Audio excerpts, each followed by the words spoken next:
welcome to this Sunday evening table talk. My name is Geoff. I'm Helen. And we're coming to you from our studios at the Estevan Church of God, 1920 Wellick Road. Yes, I'm so glad that you've tuned in. You joined Whether us you're tonight. watching this live or you're watching the pre-recording, we just want to tell you we're so grateful for having you here with us. And we've been excitingly walking through some interesting, practical stuff. Real life stuff. That's what we called it. Our series that we're walking through right now is Real Life 101. And I appreciate feedback that we've had from you that are watching and are participating, and we just honor that. We just appreciate that so much. And one of the purposes of us getting together here and putting these programs on is because we want to give you some very practical tools of how you can apply to your life. And one of the things, I've said this many times, and I'm going to say it again because it's important, there's many times where we've learned things or exposed ourselves to stuff, but it has had no impact on our life. And one of the things about church culture that I always refer back to is because we learned a lot of truths, we learned a lot of principles, we learned a lot of stuff, but the frustrating part for me and my development was, how does it fit into everyday life? We can talk ideals,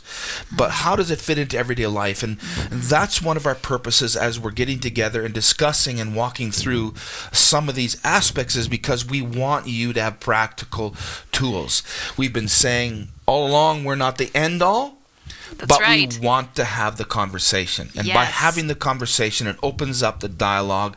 And some of the things that we've learned through our journey, our hell experiences, our wipeouts, our clashes.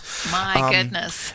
As we walk through, we give you perspective as how we walk through things or how we are walking through stuff. And so we've been dealing with the subject Real Life 101, and it's important. All about relationships.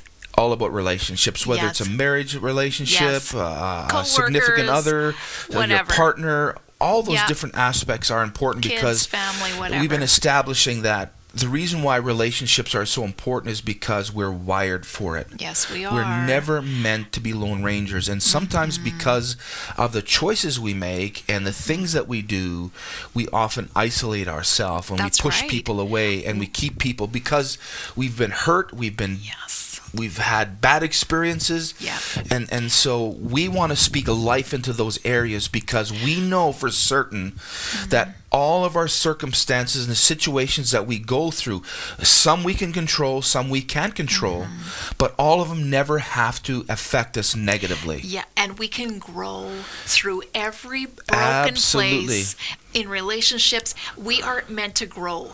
Because we failed a lot of areas in our relationship. And we still do at times. And other relationships. But if we can take tools from there and grow. Yes. It's just, and we know because we've seen it, honey. Yeah, There's areas where we thought, my goodness, are we ever going to get over this? Yeah.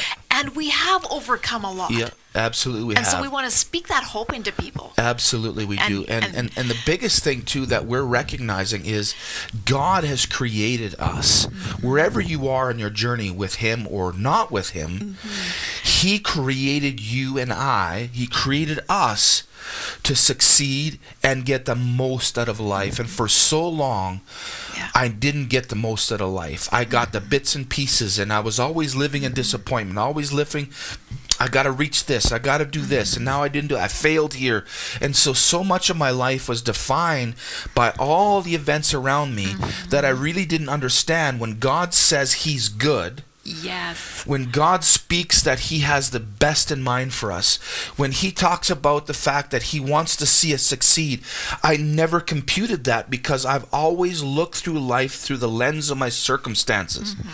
So my circumstances are good, I'm on top of things. But when they're not good, I'm underneath them. And so my life was so often defined as a roller coaster. And I don't know about you, but that can be deflating. And so I came to a point in my life where I had to recognize that I had to take what I learned, take what I was exposed to, and start understanding how God wants me to see it, because how He sees things always brings hope, always brings life, and always brings freedom. That's so hope, good. Life, and freedom. Yeah. Those are things that people long for. And that's part of the deal with becoming a part of God's family, understanding how he works, those are results. Now, do we experience all those things? No, because we're working through stuff, and sometimes we don't have the tools that we need or don't know how to apply those tools. And so that's why it's important to have these conversations and talks, because we want to make those three principles a highlight. Hope, life, and freedom. I love Hope, that. Hope, life, and freedom. Yes. And one of the things that's nice about social media, about recording and putting it on our YouTube channel and things like that, is we have the opportunity, you have the opportunity, if you've been moved and touched by them, or even rethink some of the things, think about the impact you can have on other people as you engage with this truth, as you engage with kingdom principles of how God speaks over our life and what he wants to see from us. And so we would encourage you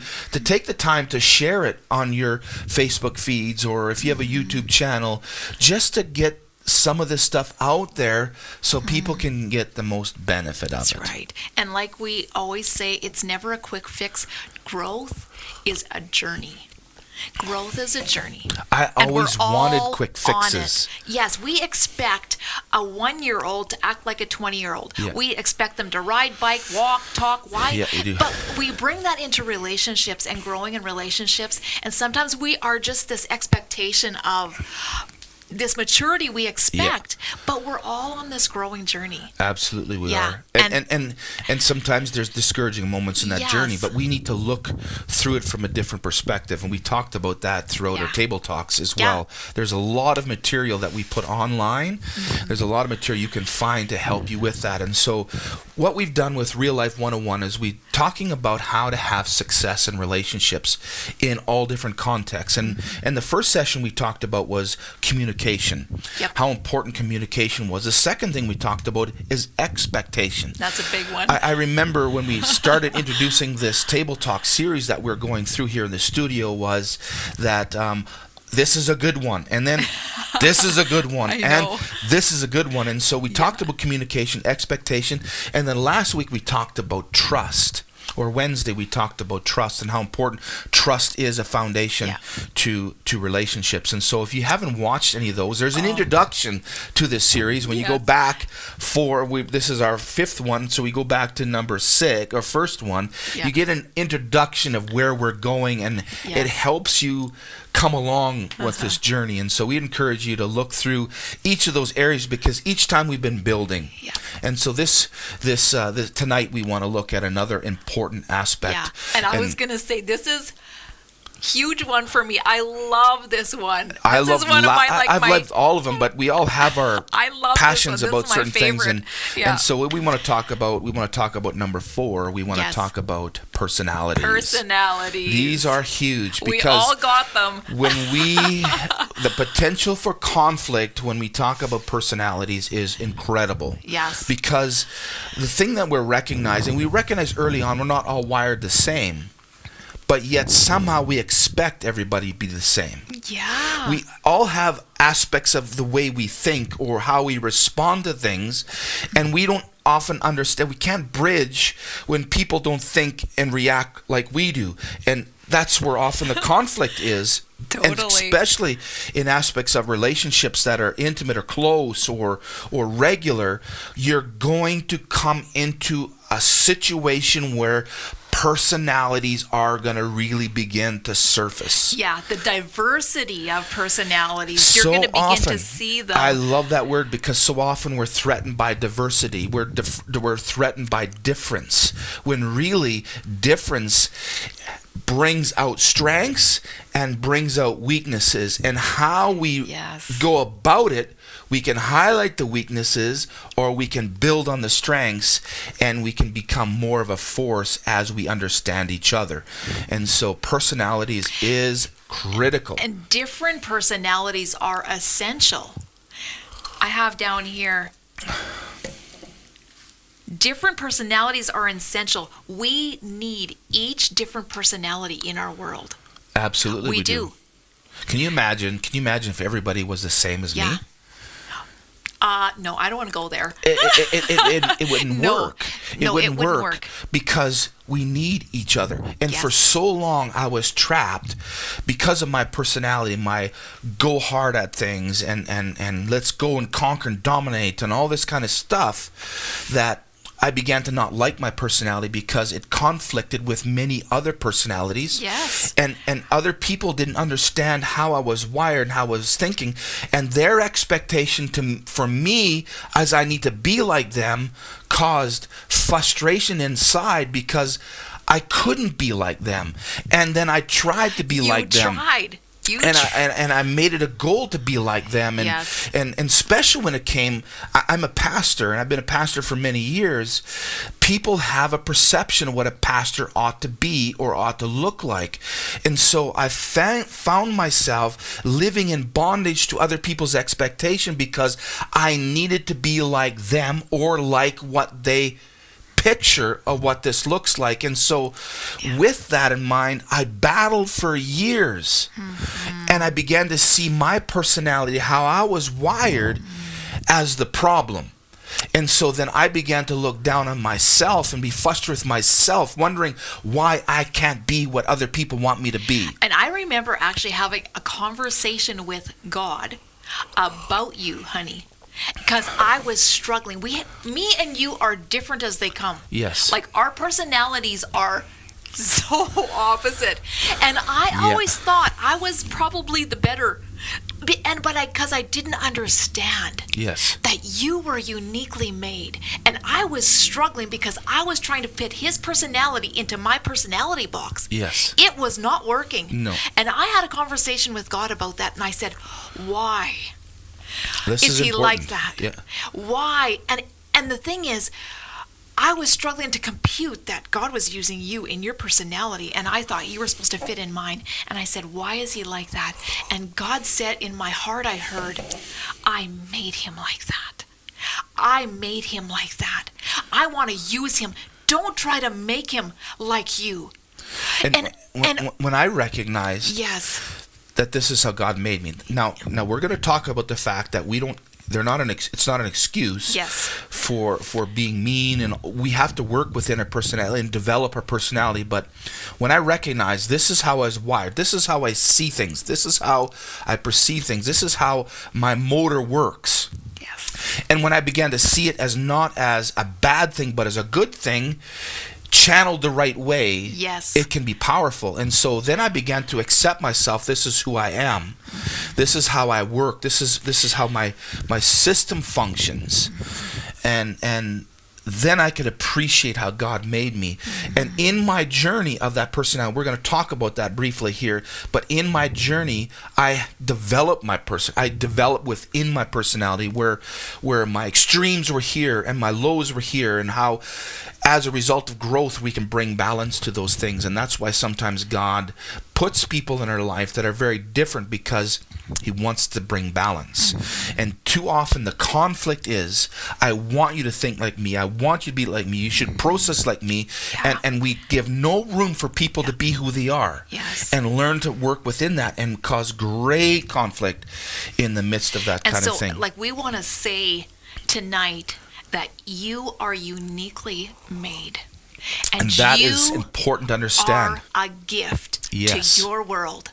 I am a gift. You are a gift. Beginning to see ourselves as a gift uniquely made, and seeing others as a gift uniquely made. Yes, you betcha. So we want to talk, we don't want to make this complicated. One of the things that I struggle with oftentimes is when we make things complicated that I can't process. And so we want to talk on 4 key personalities. Now, there are many different ones, but we want to talk about 4 key ones, and then towards the end of the program, we want to wrap it all up and give you 3 tools just to grab hold of in the mix.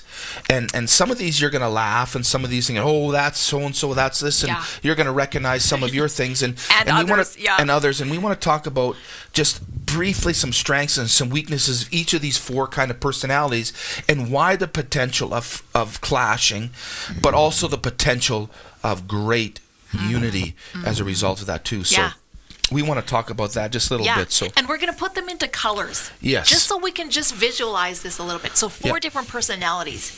And so the first one we want to talk about is like the fiery red one. The fiery red. Yepers. That doesn't mean hot-headed and tempered and yelling and Well, screaming. it could be. But it could be. It has the potential of that way. It could be. So what is red for? Red is for driver, competitive, and I have a star beside one of each of these, and this one is they want to win. They are competitive. They're determined, purposeful, can be demanding, strong-willed, results-driven. Results-driven. Very much so. Results-driven. Red. Yep. Red personality. And the thing is, as we go through some of these, just to highlight and talk briefly about them, you'll find, as I find, I'm dominant in areas, but I also have a few character traits of others. Yeah. That make my mix. And I like that make your mix because what we do in the mixture is key. And so let's just go through again. So red is a D. It's the driver. It tends to be the leader.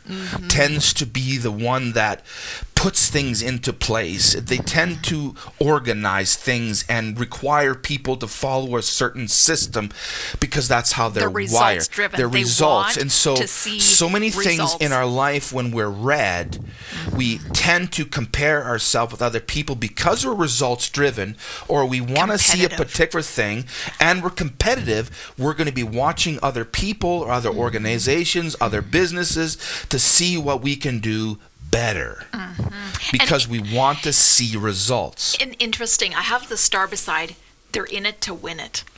They're in it to win it. In this, they want to succeed. And so in that is that fluctuation of emotions of, if I don't win, if I'm not the best, then you're feeling like a failure. Usually a person that's red isn't good at games because they jump in the game because they want to win it. They're going to take your head. Yeah, that's right. They're just in it to win it. And so those are strengths. They totally are.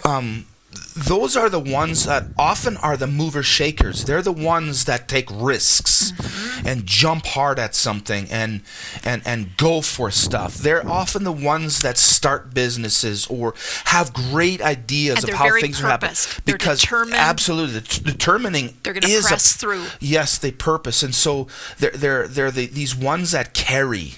They're the ones that plow. They're the ones that dream big and they're not afraid to go after it.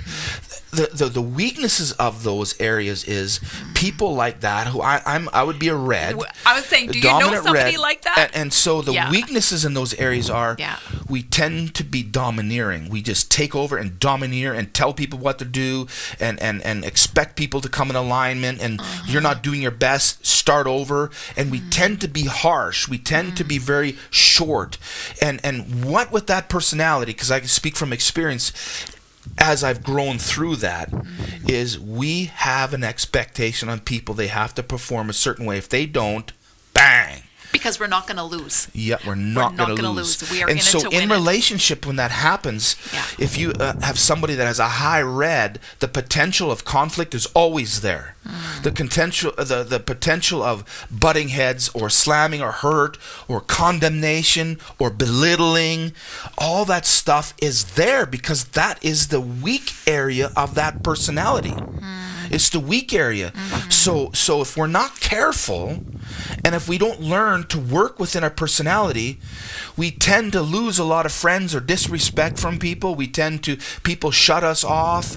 And as a red then, you don't like rejection, so then you compensate and always talk about what you're doing good and talk about how this is going well. Talk about that because you don't want weaknesses to go through because it shows you're not winning. Yeah, that's right. That's oftentimes, listen carefully if you're a red, oftentimes we do that at the expense of other people because we have to be on top. You have to win. And we have to win. And part of winning is there's going to be losers. And so we make other people losers. And in that, when we're not balanced, when we're not growing in that, when we're not learning to back off and read situations and take our personality to negative and start working on those, making those negatives something positive where we're developing those things, all of a sudden we're not as hurtful. We don't belittle people because we value people. And so it's important to understand that that aspect of it. Yeah. So that's red. That's red. Okay. Number 2 is blue. Blue. Which is like the analytical side. They're logical, they're precise, they're calculated, they're careful. And I have the star as they want to be right because they are information. They are going to dig out the details of everything, and they want to do things right. There's a system, there's an order. Yes. That's the blue color. Blue. So that's the dominant personality trait. Again, I look at myself and I see I'm very dominant red, but I do have some blue in me. I see some of that aspect in it.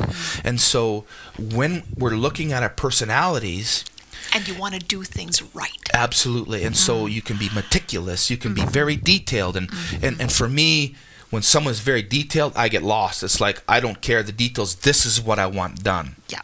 But then I can recognize in your life or in other people's lives, okay, this is what I want done. How do we get there? And I invite that person in. And there's times you say, okay, that's too detailed. I want you to think a little bit broader. Let's not get locked in. Because sometimes, again, with our personalities, if we're not balanced, we get locked in. It's almost like the analytical, they have to do everything right. Yeah. So we're going to look at some different personalities. And so if somebody else isn't following you got to do it this, they're not doing it right. Yeah, that's right. And there comes that avenue of conflict, right? Yeah, there's the aspect of conflict where people know this is the way to do it. No, that's not always the way to do it. There's other ways of doing it as well. But that personality, that's how they function. And, that's and how they think and oftentimes process, where the conflict right? can happen is they think everybody else should think like that. So when they come to the table or wherever the context is and they don't do it that way, there's a potential for conflict. Yeah, they want to do it the right way. Absolutely. Yeah, you okay, betcha. number 3. What's number 3? Is yellow. Yellow. For sunshine. Do you know anybody like that? I think I'm looking at one. Expressive. And you know what? That is so me. There is not enough emojis to express how I feel sometimes. There isn't. There's like, where do they have that? I don't, come on. But yeah, and so it's a little bit, this person is unstructured, impulsive, outgoing, social, enthusiastic, life of the party. So you take an analytical person and sit down with that person, it's like, we don't really care about the rules. We just want to do our own thing. However, it works. And then you care about the rules. It's you don't value me. No, it's not that at all. It's so you can see some of these personalities, how they can see how the heck does that person live like that? They don't have any rules. They just want to wing it. Yep. They don't want structure. No. They don't want. It's like, let's go freeloading. And it's like, and then the one personality is like, no, we can't freeload. We got to organize. And why? Yes. Why aren't you organized? Why didn't you get that right?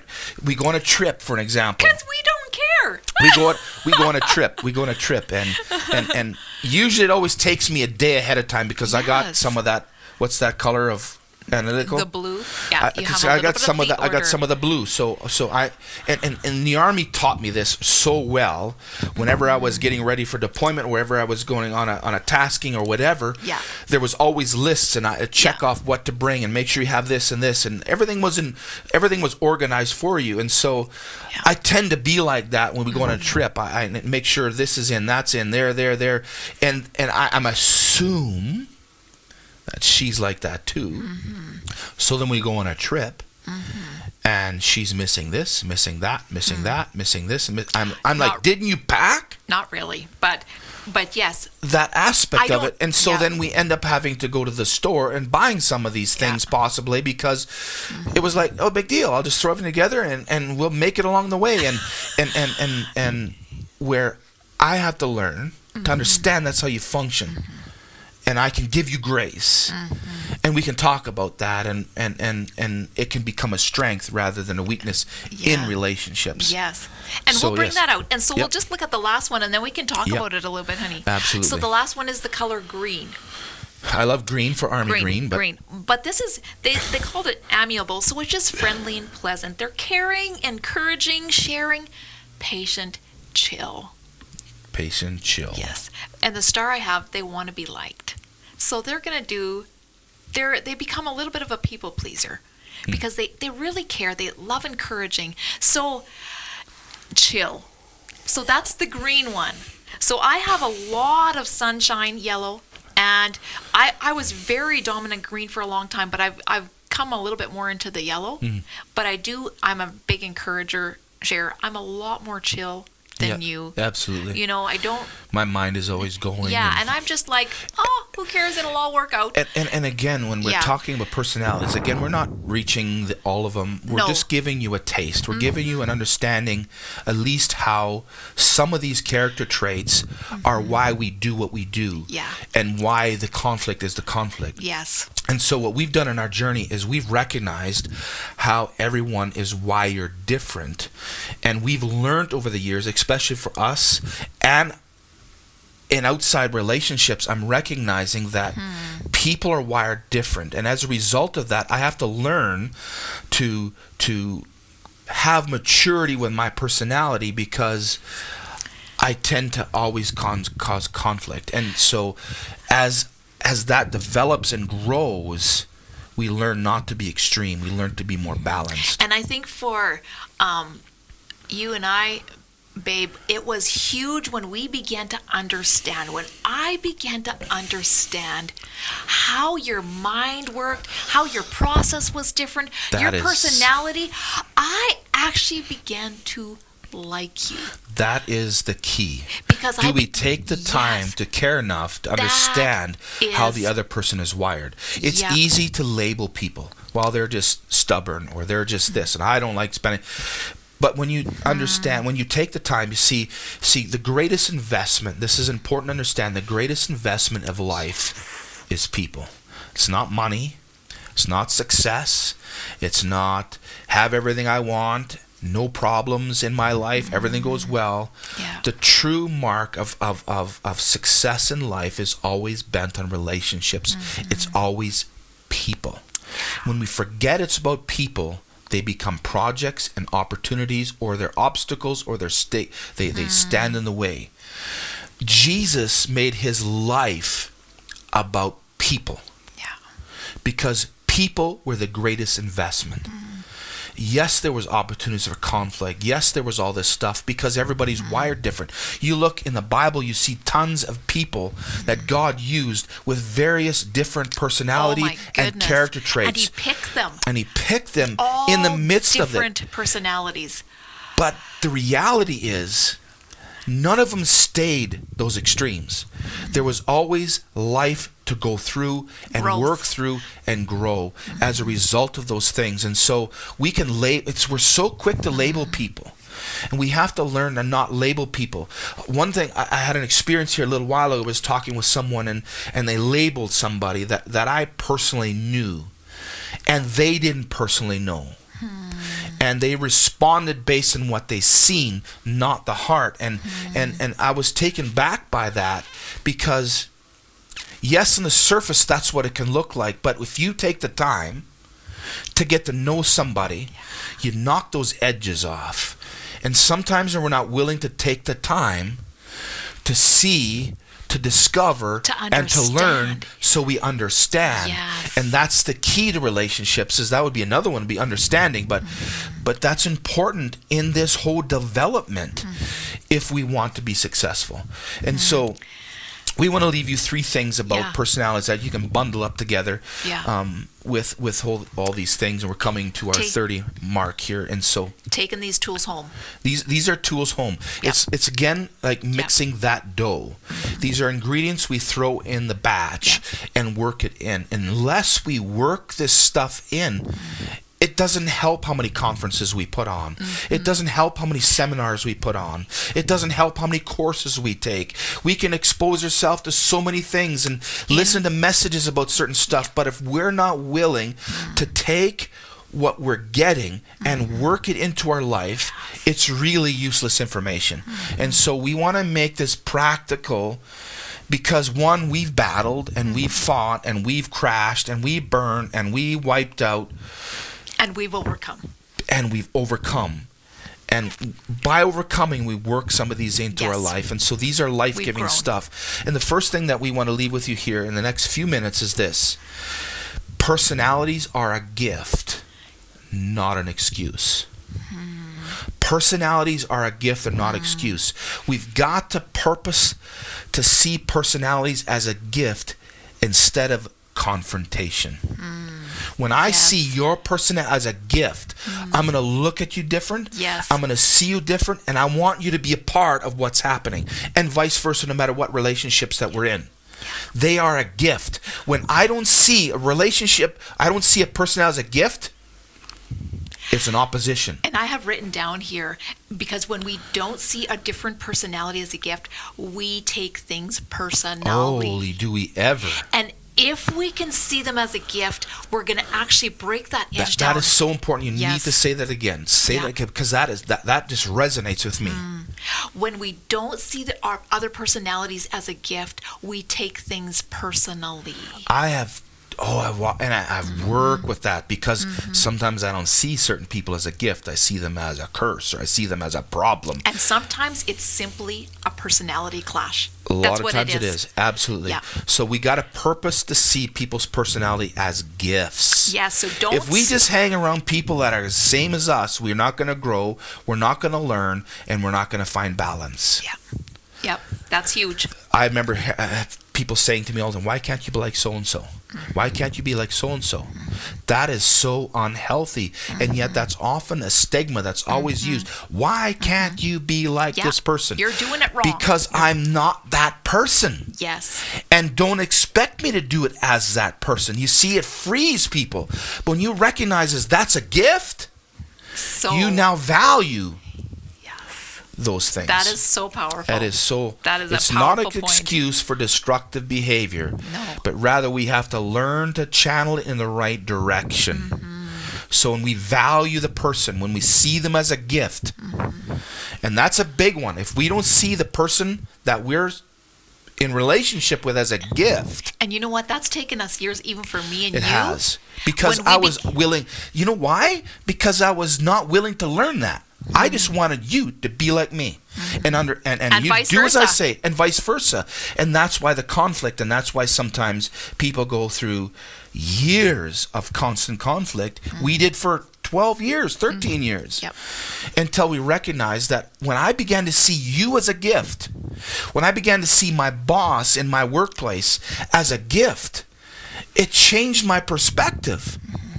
And then I began to value those people. And then when I start valuing people for who they are, the edges come off. Yeah. We may not agree, but you know what? It doesn't matter. No. It doesn't always matter. Sometimes it's okay to agree to disagree. We've got to allow people to be people. Yes. The second thing that we want to leave with you, first of all, it is a gift, not an excuse. Yeah. Second, they can be developed. Yes. It isn't, this is who I am. I know. Take it or leave it. It's not like that. No. There's things within our personalities that we can grow. We can develop. Yeah. The edges can be knocked off here. We that's the thing. Life. Oh man, life is for growth. Yep. And that's not a negative, it's a positive, because I don't have to just accept my extreme behavior. I can learn to chill. I can learn to be less domineering. I can learn these other aspects too. Yes, I might be dominant in one area, but I can learn to bring that decibel level down. And you know what? Every personality has strengths. Yes. And so I was thinking, if we can cultivate our strengths, and I have this written down here because I just wrote it down before, so you don't know what I'm going to say right now, but it's really powerful. When you are a gift, when you recognize your strengths can be a gift to the people around you, cultivate your gifts. And when your strengths become a platform not only for your success, but to motivate you to help others succeed, you've just become the gift that you are to the world around you. That's incredible. And that speaks a lot to your purpose. Yeah. It's not a hard, endless search to find your purpose. Be who you are. Absolutely. And your strengths can become a gift to those around you to help them succeed. That's powerful. Because it's not always just about us. No, it isn't. And oftentimes when we're focused just on our personality, it's about us. Yes. And Jesus taught us it was always about others. And that's powerful. That's huge. Third and last thing that we want to leave you of the personalities, they're a gift. They can be developed. Weakness is not a negative. Number Weakness three. is not a. Number 3 is we need each other. Yes. We need each other. Yes. Sometimes we don't think we do, but we do, because there's a missing piece that someone else plugs into. Yes. And that's how we network. That's how we learn. Yes. That's how we grow. That's how we become team. That's how we become a powerful force. Yes. Because we're building on each other's strengths and helping each other's weaknesses, and That's we right. become balanced. And to recognize that our weaknesses are not a negative. No. It only shows us that we need people in our lives. I have a note here, and Yeah. we're going to wrap it up with this. When we are weak, someone else is strong. Yeah. Let other people's personalities make you better. Yes. Absolutely. Yeah. Yeah. And when we recognize that, it changes everything. It changes everything. It just breaks down the walls, doesn't it? It That was breaks down such the a wall. good That one. was such a good one. Thank you again for joining us. We just appreciate the time sharing, having coffee with us here. Yes. And we just wish you a continued blessed Sunday night and the rest of the week. Have a great week, and we'll see you everybody. Wednesday with number 5. Yes, Number can't 5. wait, guys. Can't wait, guys. See Thank ya. you so much. Bye-bye.